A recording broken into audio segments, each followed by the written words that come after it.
Hauxe duze The Great Barrier Uribe Kostako seikotea da, duela pare bat urte okerrezpan dago Villa de Bilbao sariketa irabazi zuten, eta orain lehenen diskoa kaleratu dute, eta entzun duzuen horixe izan da lehen disko horretako aurrerapen bat ingelesez kantatzen dute, geroxeago izango dugu gehiago entzuteko aukera. Hasierrek esan duen bezala, zientziaren mailan murgildu nahi baitugu jarraian, zientzia eta teknologiaren mailan gaurtik aurrera tarteka Maite Goñi orentxe aurkeztuko dizuedanak gurekin izango baita. Maite Goñi, arratsalde honetan ongi etorri. Eskerrik asko eta eskerrik asko egonbidatzagatik. Ya está, eskerrik asko. Batez ere Maite hemen hotzik ez duzulako pasako. Bost lagun gaude, epel-epel. Eta lanik beti korrika eta presaka ibiltzen naizen toki guztietara, etorri naiz ja era bai jazteko prestitzen egiten. Hartu patxara pizka. Maite, egona zara zu azpimarran, beste egon batean egon zinean, edo zein kasutan aurkezpena egingo dut gaur, eta etortzen zeran aldi guztietarako Mondragon Unibertsitateko irakaslea zera zu, Ordiziako jakintza ikastolako irakaslea ere bai, ingles filologian lizentziatua, baina azkeneko urtetan batez ere blogen munduan idatziz, eta mundu hortan oso murgilduta zabiltza, ez da? Batez ere teknologia berrien munduan, IKT-ak irakaskuntzan, orduan irakaskuntzan teknologia berriek eskaintzen dituzten aukerak, eta orduan, Mondragon Unibertsitateak ematen dit aukera, eta eman dit aukera, beraien irakasleen formazioan aritzeko online taldean, eta orduan saiatzen geha, aurrez aurreko, orain arte izan dienak, aurrez aurreko irakaskuntza hori pasatzeko onlinera, teknologia berriek ematen dituzten aukera guztiak erabilita. Eta gero horretaz gain, prospekzio lanak egitea, nola nahi dugun gure irakaskuntza izatea 2020 garren urtean, eta horrelako lan interesgarriak egiteko aukera eman ditu unibertsitateak, orduan oso pozik nago. Gaur Wi-Fi-ari buruz hitz egin behar dugu, lehen Jason Neusoro etorri da kazetaria, eta Wi-Fi-ari buruz hitz egin dugu osasunaren ikuspegitik, Wi-Fi-ari buruz hitz egingo dugu, baina edozein kasutan nolakoa nahiko genuken izatea hemendik 20 urterako edo 2020 urteko, ez dakit ze fetxe esan dezun irakaskuntza, oso garrantzitsua eta oso interesgarria. Alor hori, eta pixkanaka, ni saiatuko naizena bintzat, edo norbaitek besterik eskatzez badu, pixka teknologia, baino ez oso mundu teknologikotik edo ikuspuntu teknologikotik ikusita baita, jende arruntaren zat, zer topatzen da kalean juten danean, gaur esango duguna bezala ez, edo nork erabiltzen dugu wifi publiko bat, edo beste egun batean izan liteke, irakaskuntzari lotutako beste edo zer ez. Twitterren Euskal Jakintzan zaude, beraz zure jarraitzaile egin eta mezutxoa ere bidali daiteke edozein proposamen egiteko. Eta edozein gai proposatu eta landuko dugu. Horentxe murgilduko gara Wi-Fiaren kontua, baina lehenik eta behin Enrique Zuazuari ongi etorria egin nahi diot, urte berri hon, muxure emango nizuke horrean baina eta nahi nuke aurkeztea Jose Ramon Uriarte, aldabenean daukazuna, eta merezi duena aurkezpena egitea. Jose Ramon bermeotarra, aspalditik Bilbon, ekonomilaria, joko enterian aditua, labean laborategiko zuzendaria, sarrikoko irakaslea, euskalzalea, euskalduna, eta euskararen eta hizkuntza murriztuen etorkizunari buruzko hausnarketa ikuspuntu zientifikotik eginikoa, eta horregatik ekarri dugu gaur Jose Ramon, berak badauka bere teoria eta da oreka edukatuarena, eta hori ulertzen nahiko genuke. Eta kalean gertatzen den zerbait da gainera oreka edukatua delako hori, izan ere, askotan norbaitek hitz egitera goazenean, nahiz eta gu euskaldun izan, bada ezpada ere erderara jotzen dugu. Zer dago horrazpian, zergatik egiten dugu hori, Jose Ramon? Gizarte moderno batean gaude, eta orduan askotan topo egiten duzu ez ezagunekin. Orduan oso zaila da hortik elkarrizketa euskeraz egitea. Zer gertatzen da, zuk ez dakizu bestea badakila edo ez dakila, eta arek ere ez dakizuk badakizula eta ez dakizula. Orduan ez da ondo ikusten zu hasten bazara euskeraz, edo bera hasten bada euskeraz. Orduan erderera jotzen dugu. Eta hori zer da, Jose Ramon, oreka edukatua edo desoreka edukatua?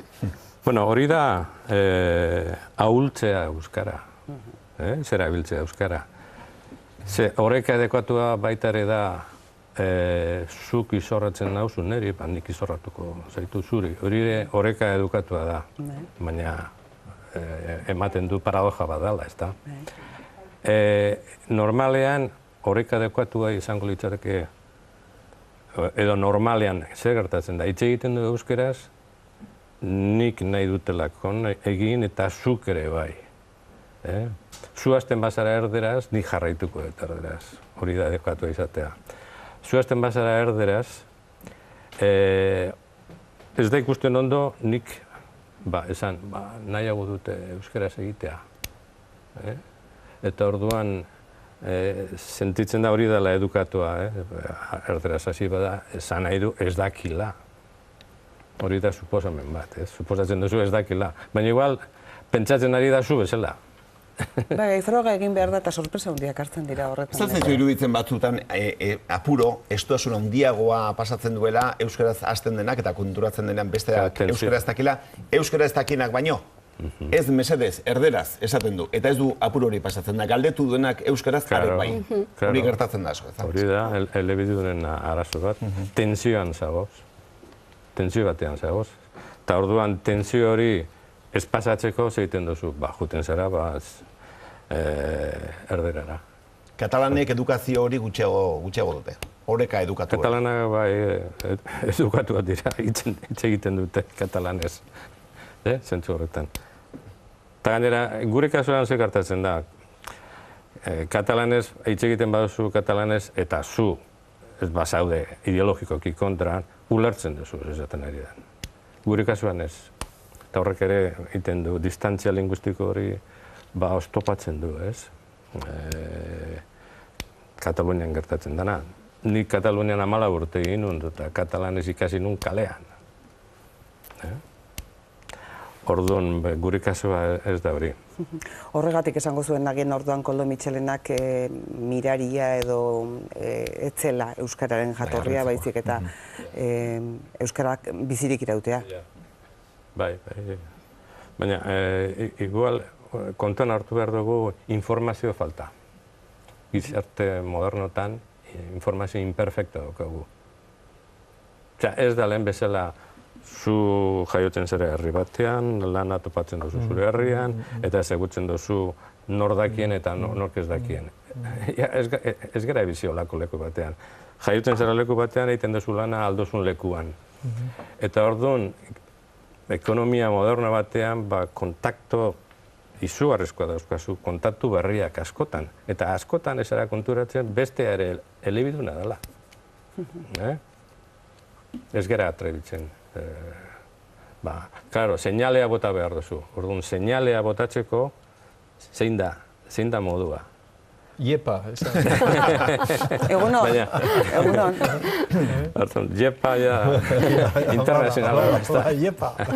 WhatsApp. Inglesez. Orduan, seinalea da euskara erabiltzea. Apustu hori egitea, ez da? Bai, eta hori da tentsioa sartzen du horrek. Ez dugu nahi tentsiorik, ez? Tentsioa da, aldi berean erderaz hasita konturatzea bestea euskalduna dela. Eta orduan nor bere buruarekin sartzen da, ez da? Ja, horregatik, gero beste aldetik guk esaten dugu modelo matematiko enten, tentsioa aurrera ematen diogu kostu bat. Zu nahi baduzu hasi euskeraz eta besteak esaten baizu sentitzen baina ez dakit, orduan daukazu frustrazio kostu bat. Eta teoria ekonomikoan arrisku hori, nola ez garen arrisku zaleak, arrisku kontrakoak garen ez dugu nahi kostu hori sufritzea. Eta nola da posible kostu hori ez pasatzea? Erderara joatzeko. Zu badakizu, bestea badakila erderaz. Honek badu soluziorik edo ez, Jose Ramon? Honek badu soluziorik edo ez? Bai, nik insistituko nuke informazioaren asuntotaz. Konsensu egon behar da, seinaleak ematea. Adibidez, askotan hitz egin dugu, insignia batera ematea hemen. Pin bat, adibidez, hori da gauz bat, ez? Hortarako diskutitu behar da, parlamentuan eta konsensu bat. Identifikazio pina izango litzatek, ez da? Adibidez, alfa bat, alfa erabiltzen da, esateko nini elebiduna naiz. Hori ez bada posible, politikoki ez bada posible, egon behar da, beste gauz batzuk, ez? Adibidez, azten bagera elkarrizketatan, gubiok ez gara ezagutzen, eta egon behar da alako frase berezi batzuk, konsensuarekin, esan ez, nik euskara nahi dut hitz egin. Hori ere, onartu egon behar da, ez? Osea, bera azten da erderaz eta, claro, nik euki behar dutalako tresna bat, esateko aizu parkatu, baina posible dut. Eta posible dut hitz egitea euskaraz, noski, edo ez, nik ez dakit. Orduan, frase horiek, fraseren bat egon behar da konsensuatuta. Tensioa ez hartzeko, eta zuk ere tensioa ez pasatzeko. Hori, ahozko pina izango litzateke, ez da? Ahozko pina, bestea ez bada posible. Garbi dago zu mahai gainean jartzen ari zaren arazori dela zergaitia, hau da, zergaiti bat esplikatzen duena, azaltzen duena. Nola, jende asko euskara badakien eta gero erabili oso gutxik erabiltzen duen. Bai, hori da, erabilira, hemen badauka datuak. Por cierto, datu horiek oso importantea da. Eukitzea, ze munduan zehar, hemen bakarrik hartzen dira datu hauek erabilera. Eta zeinek lortzen du datu hauek, soziolinguistika klosterrako jendeak. Normalean munduan zehar, adibidez Galesen edo Irlandan eta bar, zentzuaren bidez lortzen da hori. Galetzen dute, erabiltzen duzu irlandesa edo galesa, familian bai ala ez, osemat ordu. Eta karo, hor gezurrak esaten dira, esagerazioak esaten dira. Baina hemengo euskararen erabilera da kalean lortzen da, eta zuk ez dakizun norbaitek, Norbait dagoela nahi zaizu. datuak hartzen, entzuten ari da, eta eunetik zematek elkarrestek izan dira erderaz edo euskeraz. Eta hori da informazio oso baliotsua. Estadistikoki oso zaila.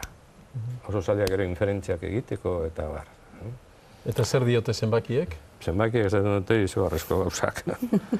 Onak edo txarrak. Txarrak. Esan duen moduen txarrak. Arrazelo, Txarrak. Adibidez Bilbon, ez dakit ikusten bada Ez kamera. hori da ikusiko, baina... Hau da, kale, amiltza daukagu biztanleak, Bilbon gutxiko bera ez dira aldatu. 350.000 ero gara, bai. Orduan, euskera 97tik, hemenetik bederatzi elebidunak ziren, salto egon da 2001, 14, gero 15, gero 24 2011an. Horre dira, ezagutzen dutenek teorikoki. Euskaldun, Euskaldun portzentaia. Laurden bat, lautik bat beraz Bilbon, ez? Bitu ze saltoa, ez? Bai. Kalera bilera, Bai. bitu.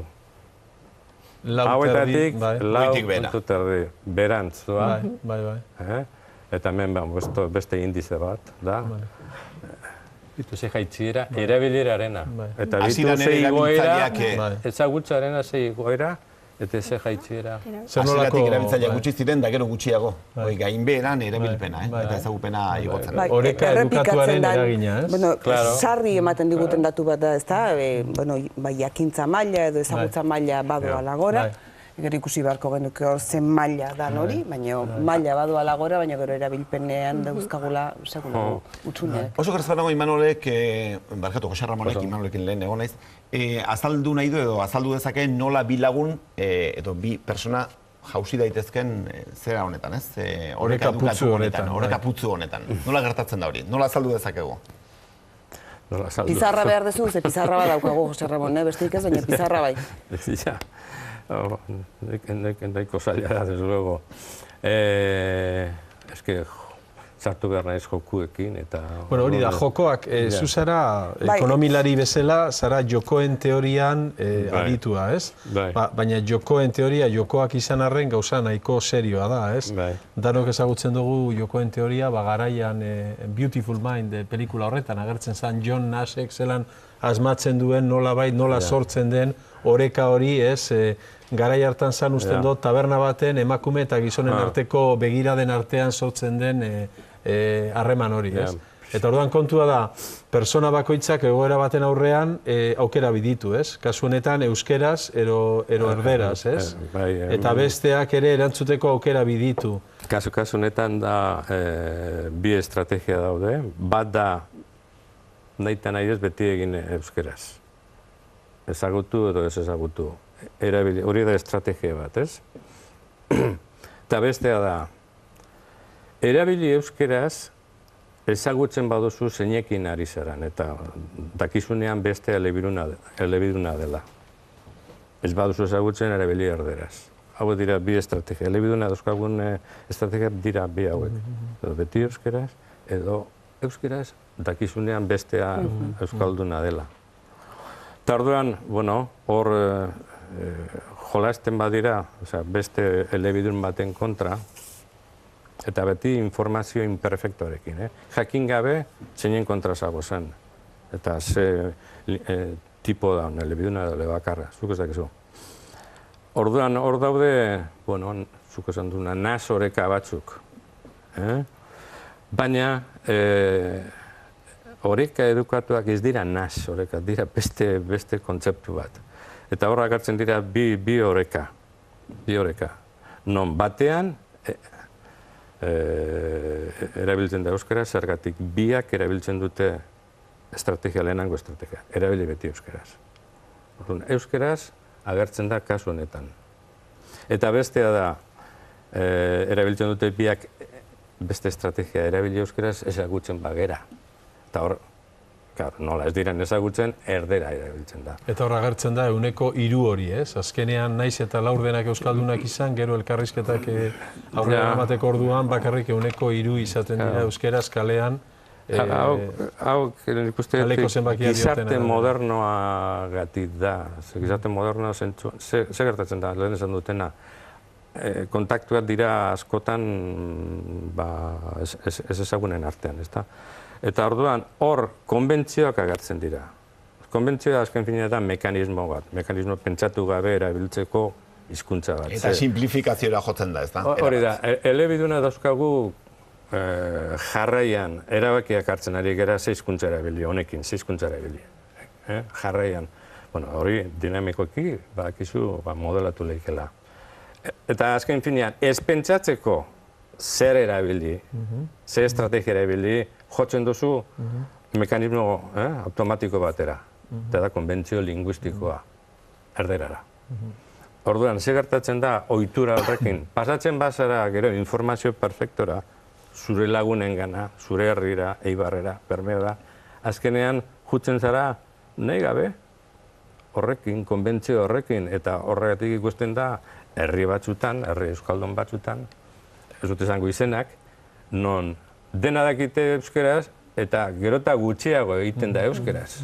Eta horregatik egin behar da froga, ustez hain euskaldunak ez diren herritan, orain dela gutxi gertatu zitzaidan, zine batera joan, eta esan unean arratsaldeon 2 sarrera 2, eta esan zian arratsaldeon 2 norako. Eta orduan ja euskeraz gauzatu izan genuen gure elkarrezketan. Zujuten bazara metros, ezkerraldera, eta dakitenak euskeraz hitz egiten dute oso altu.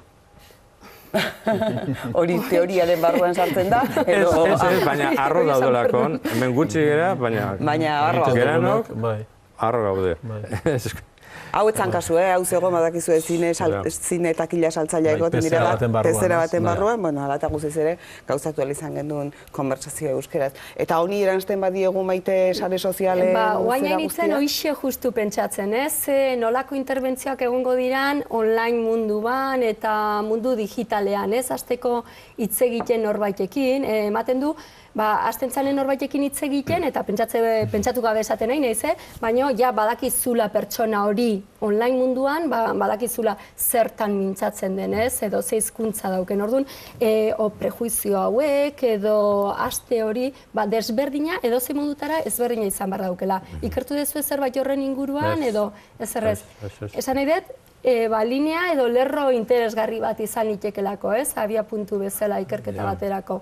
Horrek seguramente inglesera eramango gaitu nola bait, ez? Sareetan seguruenik inglesa izango da hizkuntzarik eratzena.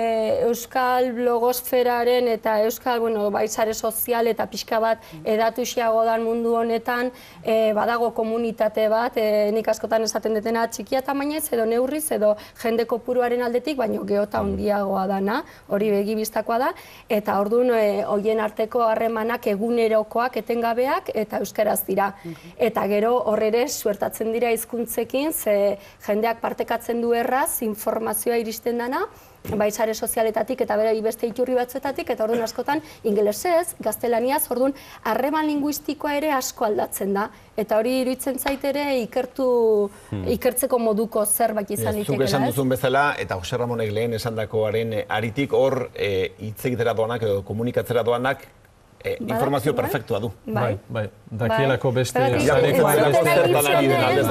Edo ez, edo autu bat egiten du, adidez nik Twitterren euskeraz bakarrik idazten dut, eta euskeraz bakarrik idazteko autua egin dut. Gero badaude informazio batzuk interesatzen zaizkidanak, edo interesgarriak iruditzen zaizkidanak, bai gazteleraz, bai inglesez, eta agian birtxiotzen ditut, baina nire autua euskeraz bakarrik Printzipioz, lehenengo hitza euskeraz. Beti euskeraz bakarrik idazten dut. Nik hizkuntza guzti hiruretan egiten dut, eta orduan badaukat harremana, jendea ingelesez hitz egiten du, bai lanagatik eta online munduan, eta ni nabilen teknologia berrien munduan oso ohikoa dalako ingelesa, eta gero irakaskuntzan eta hori Espainia mailako jendearekin harreman handia daukagu, eta batez ere nire lehenengo pausoa beti euskarazkoa da, eta ia gehienanik partekatzen dudana euskaraz da, baina horrek ere eragina handia dauka, ze zure jarraitzailea balin bada norbait, haze txokolatea baita, ze batzuetan partekatzen duzu zerbait ingelesez, gaztelaniaz, eta lare batek esaten zidan,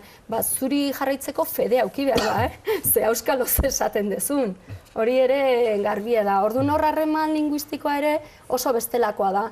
Eta horrek ere mereziko luke, nire ustez, pixka bat, arreta minimo bat ikusteko, soziologikoki ere nola aldatzen doazen, ez? Horiek, interesgarri iruditzen zait. Horretarako dago Labean laborategia, ez, Josera? Zer, Labean nondik dator? Labean, bueno, dakigu laba zer dan euskeraz, baina Labean izena nondik dator? Eta galdera bat egiten duzula, aztertu bala proposamenak egin... Laboratorio Experimental Analysis. Bilbao Laboratorio Experimental Analysis. Bilbao Labean. Itzioko bat, ez? Bai, nun egiten diren, ikerketak eta barroz. Labean laborategian egiten duguna da simulatu merkatuak, simulatu jokuak. Eta bat azken izan zen, begira, hau, hizkuntzi buruz. Hori izan da, eta kuriosoa da, ze hor egin genuen esperimentoa elebakarrekin eta elebidunekin.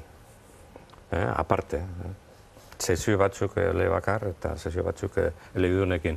Eta geneukagun bi akzio, A eta B, esan gabe direla hizkuntzak, esan gabe. Baina jokua zen hizkuntza jokua, lehen esan dutena, gutxi grabera. Orduan, dirua posible zen irabaztea. Orduan, baldin bazegoen alako koordinazioa B akzioan, diru gehiago irabazten zenun. Baina zuk aukeratzen baduzu B eta besteak ez dakizu zeinen kontra zauden, A aukeratzen baduzu daukazu frustrazio kostua eta diru gutxiago irabazten du. Orduan, segon, incentiboak, pizgarriak, igual diruarena konponbide bat izango ditzateke. Osea, kalean euskeraz ari bazara... Aurre konturi baute da borrela. Azera bakoitzean hori, sobretxo bat, ez, toma. Da bestela erderaz bada, ez duzu. Zenbat kontu egon diren olako kontuekin, txikitan, euskeraz hitz egiteagatik, edo gaztelania zitxe malin bazen du, justu dirue horrek hartzen duela, eta hori ere. Zein da emaitza. Elebidunak eta elebakarrak desberdina jolasten dute. Nola uste duzute? Zeinak jolasten zuen gehiago B? Zuen esperimentoan? Bai. B euskaldunak, osea, elebidunak gehiago B... Elebakarrak. Ikusi genuen elebidunak anera benetako ez, nola esan, jaioterretik. Ama hizkuntza euskara daukatenak. Hoiek arrisku kontrako gehiagoa dira. Orduan jolasten zuten gehiago A. A da erdera. Erdera, bale, erdera zen, bai. A da erdera. Orduan, karo, segona, arriskua, galtzeko behera biltzen baduzu eta besteak ez badaki. Simulatu genuen gizartea, portzentaiak zenbat elebidunak eta elebakarra dauden gizartean. Adibidez, portzentai hauek, ez? Elebidun gutxi. sesio batzuk ziren egunetik 20 jolasten zuten elebakarra. Elebakarra ziren beti ordenagailuak. Orduan, jokalariaz denak ziren elebidunak. Jolasten zuten batzutan beste jokalari batekin, honen kontra, adibidez, edo beste batzutan ordenagailu batekin. Ordenagailu beti jolasten zuen elebakarra zelakon. Orduan ikusi genuen, horregatik genuen sesio desberdinak, elebakarrak jolasten zutela intentsitate gehiago B. Eta B zen arriskutsua. Arriskutsua ze B. Jarrera aukeratzen baduzu B eta arriskurik ez. Beste aldean bazegon ordenagailua A bakarri da ekit, beraz. Ikaragarria edozein kasutan eskerrako zerragon ez deten zuen jokuen teoriaren laborategi hortan lan iten, zeukiko nuke burua beti bueltak emateko. Eta beren artean, ez? Ez era, Maite, zurekin... Eta euskeraz C aukeratu ezin, ez da? Hori bestea, eta isa esan beharra, eta abar. Badago, ABC, hori esan euskaltzen diakoei existitzen da. Bai, hortxe dago litzundia, orain berarekin hitz egin behar dugu Gerediaga elkartea sortu zeneko... Berriztu beharra daukagu. 50 urte urrunaz, bere euskaltzain emeritua eta galetuko diogu. Maite, wifi-az hitz egingo gendula esan dugu, eta, asko konektatzen gara gu wifi publikoetara. Zergatik, ze kasutan izaten da hori? Kasu askotan konektatzen geha eta geota gehiago, ez? Arrazoi nabarmenetako bada, zuek ez dakiz ze kontratatuta dauke zuen telefonia konpainiarekin, baina askotan diru kontuengatik eta kontratatzen deuna badauke kantitate kopuru bat datuekin ibiltzeko eta orduan askotan nire kasu entxe bertan da, naula, hilabeteko guztiak xautu ditut datu horiek, eta orduan ze gertatzen da, orduan gehitzen zaizula trafikoa, askoz ere... Eta gaina espaldi xautu zen ditula. Pasatzen dut hilabete oso, eta ez dut gehiago ordaindu nahi, eta orduan ze gertatzen da, askotan, ohituta baldin bat zaude zure mugikorrarekin eta geratu gehiago gara edo dira edo nolabait esatearren, konektatzen direnak une oro, Twitterreko edo Instagramera igotzeko argazki bat, edo Twitterren edo zein profila eguneratzeko, edo korreba edo iteko. Orduan oso ohikoa da wifi bila ibiltzea. Edo gazteak adibidez gurasoek ordaintzen diete smartphonea, edo tableta edo baino ez datu kostua, eta orduan askotan wifiak behar izaten dira. Edo askotan gertatu zaigu aeroportu baten egon, edo atzerrira juten gehanen, eta deskonektatzen diteula datuak ez kobratzeko gehiegi, eta orduan horrelako kasuetan nik askotan egin dut autu bat, kafetegi batea, hotela aukeratu, wifia dauken horren baitan, edo ez, edo geotak doaneko wifia daukena, esatezu, hane bardete, lanera noa, edo bestelare bai, ateatzen ditudan argazkiak igotzeko gero juten izenen. Orduan, gero eta gehiago dira wifi publikoetara konektatzeko kasuak. Horrez dago inungo zalantzarik. Arriskuak ere izango ditu wifi publikoak?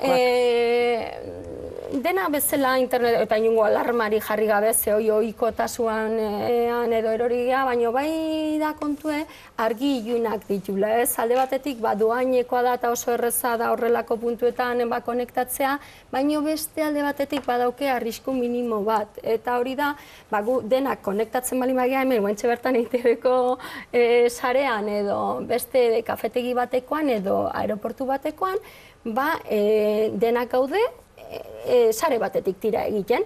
Eta orduan hor, badaude programa espezifiko batzuk eta ez da izan behar hacker bat edo informatikaria instalatzeko, eta orduan horrek egiten dizuna da programa berezi horiekin, aplikazio berezi horiekin ikus dezakezu une horretan dagoen jendearen trafikoa.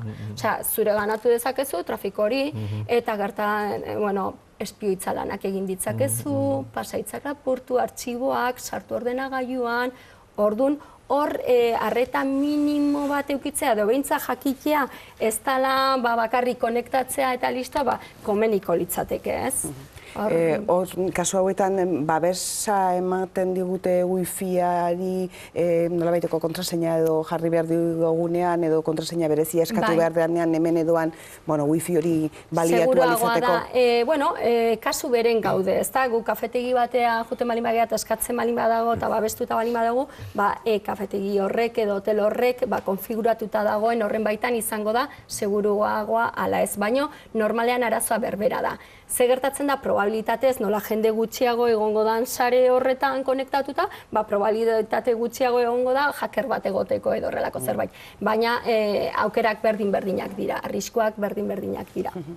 Azkenik eta gaurkoa bukatzeko ez, aholku emango zenizko kezuk modu errasian ze daude, maila ezberdinetako, ez? Nik lehenengo gauza esango nukena da, komeni dala, edo zeinak guk, nik mugikorra boltsoan utzi dut, bazpare igual, aste malin pasan hemen pipi, boltsoan utzi dut, baina merezi duela, arreta pixka jartzea, tresna badaukeunen, jakitea nola erabilizea. Askotan, esaten dugu, daukeu tresna, eta sartzen naiz, eta ez dauket ideik, eta azkenen tresna bada, eta agian egiten egia erabilera okerro bat, jakin gabe erabilera okerro hori egiten nahi gala, ezta? Eta orduan, komeniko litzateke lehenengo jakitea adibidez, Wi-Fi-a nola konektatu, nola deskonektatu. Eta gero, urrengo pausa izango litzateke, mugikor batzuek daukate automatikoki Wi-Fi publikoetara konektatzeko aukera hori, jakin nondiken jun ezarpenetara eta nola esan. Ez, nik ez denai automatikoki konektatzea. Orduan, juten malin naiz sare publiko batera, nik erabakitzen dut, ala ez.